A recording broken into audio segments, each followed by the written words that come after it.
Panginoon Jesus, salamat sa iyo, pagkat binigyan mo ng lakas sa aming buhay upang ipamahagi ang kabutihan at kaluwalhatian mo, O Diyos.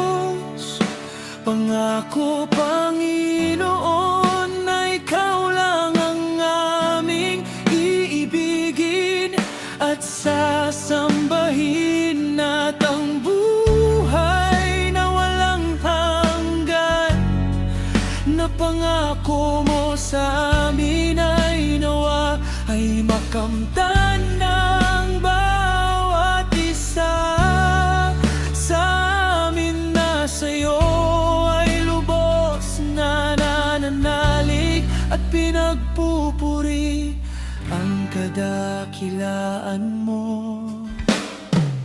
Salamat, O Diyos! Salamat, Jesus, sa mga taong pinili mo upang ibahagi ang salita mo, Jesus.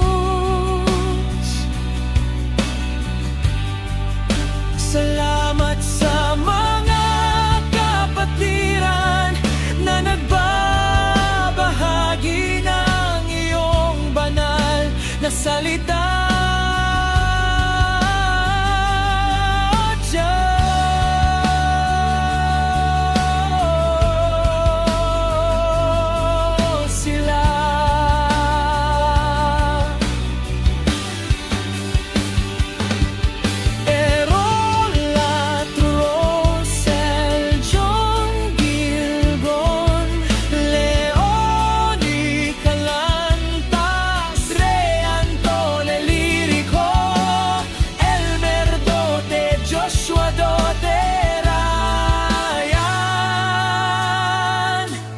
At mga